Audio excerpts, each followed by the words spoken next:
अस्सलाम वालेकुम स्टूडेंट, कैसे हैं आप लोग। अच्छा स्टूडेंट्स, हम पढ़ रहे थे क्वाड्रेटिक फॉर्मूला चैप्टर के बारे में कि क्वाड्रेटिक इक्वेशंस क्या होते हैं, क्वाड्रेटिक इक्वेशंस को हम ड्रा कैसे करते हैं, क्वाड्रेटिक फार्मूला क्या होता है और इसके बहुत सारे यूजेस हम पढ़ चुके हैं।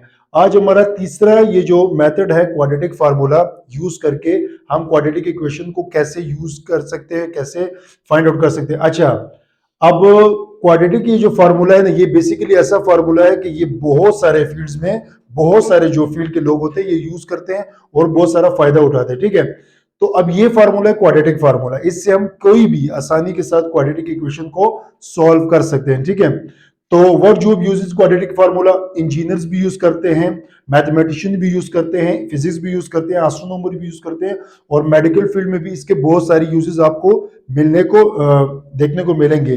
अच्छा, फिजिक्स में क्या होता है कि जो हमारे पास सेकंड ऑर्डर पॉलिनोमियल इक्वेशंस होते हैं ना, मतलब जितने भी हमारे पास इस टाइप के इक्वेशन हो कि like a X square plus B X और plus C is equal to zero, जिसको बेसिकली हम मैथ में क्वाड्रेटिक इक्वेशन ही बोलते हैं।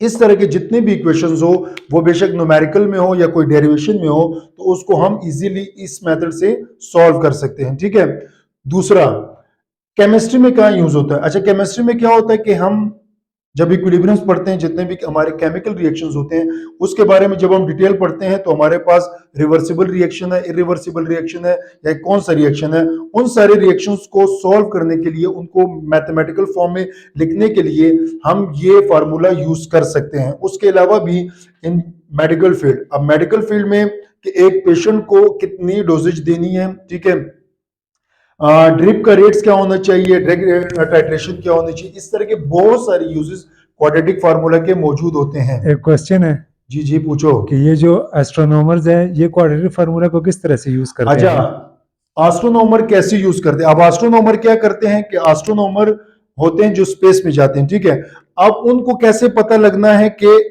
कहां पे जमीन की फील्ड खत्म हो रही है, कहां पे सूरज की फील्ड स्टार्ट हो रही है। तो जितने भी हम ऑर्बिट्स की बात करते हैं, फॉर एग्जांपल ये हमारे पास मून है, फॉर एग्जांपल हम मून की बात करते हैं। ठीक है, तो ये हमारे पास मून है, तो इस फार्मूले से हमें इसके फील्ड का पता चलेगा कि इसका मून का जो फील्ड है वो कहां पे है, सूरज का फील्ड कौन सा है, ऑर्बिट कहां पे खत्म हो रहा है, कहां पे स्टार्ट हो रहा है और कहां तक इसकी ग्रेविटी एग्जिस्ट करती है।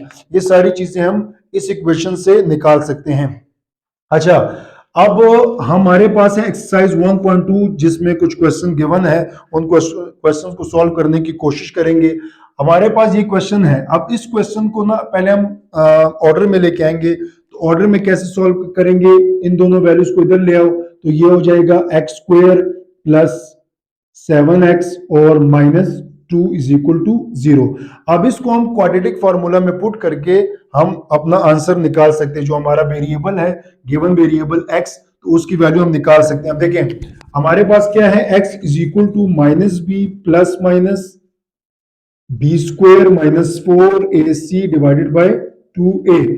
अब इनको वैल्यूज कैसे देनी, जो हमारी सेकंड ऑर्डर ये वाली वैल्यू होती है ये, ठीक है, इसके साथ कुछ भी वेरिएबल हो, कोई भी न्यूमेरिक वैल्यू हो, तो उसको हम a कह देते हैं। तो ये a की वैल्यू आ गई 1, b की वैल्यू आ गई, जो सेकंड हमारे पास वेरिएबल होता है एक पावर वाला, तो वो b की वैल्यू, जो थर्ड वैल्यू होती है कांस्टेंट, उसको c की वैल्यू बोल देते हैं। ठीक है, अब इस फॉर्मूले में पुट करेंगे तो हमारे पास आंसर आएगा x is equal to -7 plus minus 7 का स्क्वायर माइनस 4, ए हमारे पास 1 है और सी हमारे पास -2 डिवाइडेड बाय 2 इंटू 1।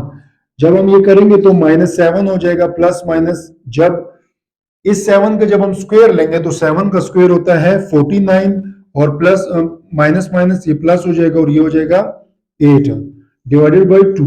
तो ये हमारे पास आ जाएगा -7 प्लस माइनस, ये हो जाएगा 57 डिवाइडेड बाय 2। तो ये हमारे पास x की वैल्यू आ गई। इस तरह हमारे पास ये जो इक्वेशन है, अगर कोई भी क्वाड्रेटिक इक्वेशन है, तो इस फार्मूले से, ये फार्मूला यूज करके हम उसका आंसर निकाल सकते हैं। लेकिन एक क्वेश्चन पूछना था जी, कि इस इक्वेशन में जगह चेंज करना लाजमी है? अगर फॉर एग्जांपल अगर आपने ये क्वेश्चन इस तरह का इस ऑर्डर में लिखा हुआ है, ठीक है, इस मेथड से भी करें तो आंसर यही आना है। वो जरूरी नहीं है कि आपने इसको आगे पीछे करना है, ठीक है, बट आगे पीछे करने से हमें इजीली पता चल जाता है कि ए की कौन सी वैल्यू है, बी की कौन सी वैल्यू है और सी की कौन सी वैल्यू है। स्टॉप का कहना था मोबाइल इनू।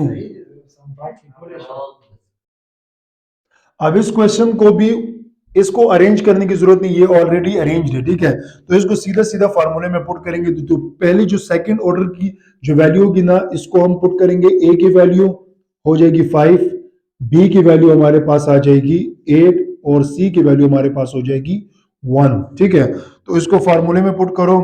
फार्मूला क्या है, x is equal to minus B plus minus B square minus 4ac divided by 2a। अब क्या करने के वैल्यूज पुट कर दो। वैल्यूज क्या है, -8 हो जाएगा प्लस माइनस 8 का स्क्वायर माइनस 4, ए हमारे पास क्या है 5 और सी हमारे पास 1 डिवाइडेड बाय 2 और 1। तो ये आ जाएगा x is equal to -8 plus minus 64 हो जाएगा, ठीक है। 64 माइनस, इसको अगर माइनस करो तो ये हमारे पास आ जाएगा 20 डिवाइडेड बाय 2। तो -8 प्लस माइनस ये हो जाएगा 44 डिवाइडेड बाय 2। तो इसको मैं ऐसे कर सकता हूं कि -8 plus minus 4 multiply by 11 divided by 2, ठीक है। अब क्या करना है कि अगर इस 4 का ये कंप्लीट स्क्वायर है, परफेक्ट स्क्वायर है 2 का, तो इसको मैं बाहर लेके आ सकता हूं। तो बाहर कैसे लेके आऊंगा, अगर यहां मैं सॉल्व करूं तो ये हो जाएगा -8 प्लस माइनस 2 का square multiply by 11 divided by 2। तो ये हो जाएगा -8, इसके साथ कैंसिल आउट होके plus minus 2 into 11 divided by 2। और अगर ये करो तो -2, अगर मैं सिर्फ 2 अगर मैं कॉमन ले लूं तो -4 प्लस माइनस √11 डिवाइडेड बाय 2, ये दोनों आपस में कैंसिल होके तो हमारे पास x की वैल्यू क्या आ जाएगी -4 प्लस माइनस √11 डिवाइडेड बाय, तो डिवाइड वाला खत्म हो जाएगा, ये हमारे पास आंसर आ जाएगा। अच्छा, अब स्टूडेंट क्या गलती करते हैं मोस्टली कि अगर हमें क्वाड्रेटिक इक्वेशन कोई भी गिवन है, जैसे कि हमारे पास ये है क्वाड्रेटिक इक्वेशन गिवन है, तो उसको किसी भी मेथड से, अगर जो उसको इजी लगे उस मेथड से सॉल्व करने की कोशिश करते हैं। अगर कोई मेथड ना गिवन हो कि फॉर एग्जांपल अगर बताया ना गया हो, कंडीशन ना हो कि फैक्टराइजेशन से करना है, कंप्लीटिंग स्क्वायर से करना है, ये क्वाड्रेटिक फार्मूले से करना है, फिर तो कोई भी मेथड आप यूज करके इन तीनों में से जो लास्ट वीडियो में मैं पढ़ा चुका हूं तो आप कर सकते हैं। बट अगर गिवन हो कि आपने क्वाड्रेटिक फार्मूले से ही सॉल्व करना है, अगर आप इसको किसी और मेथड से सॉल्व करोगे तो आपका आंसर गलत हो जाएगा, ठीक है। तो इसलिए कोशिश करना कि जो कंडीशंस ऊपर गिवन हो कंडीशंस के मुताबिक ही करना। अच्छा, इससे रिलेटेड कोई भी क्वेश्चन हो कि जैसे मैं ये बता रहा हूँ कि इसकी यूजेस, फिर मैंने 2 क्वेश्चन किए, इससे रिलेटेड कोई भी क्वेश्चन हो तो आपने लाजमी कमेंट बॉक्स में कमेंट करना है। अब ये फार्मूला ड्रा कैसे होता है, इस फार्मूले को हम, जो हमारे पास एक जो आम सी इक्वेशन है X square plus B X plus C is equal to C square. अब इस इक्वेशन को, जिसको हम क्वाड्रेटिक जनरल क्वाड्रेटिक इक्वेशन कहते हैं, इससे हम ये फार्मूला ड्रा करते हैं बाय कंप्लीटिंग स्क्वायर मेथड से, ठीक है। तो ये अगर आप कहो तो मैं ये भी ड्रा करने के लिए कर सकता हूं, ठीक है। तो कोई भी क्वेश्चन तो आप कमेंट बॉक्स में लाजमी कमेंट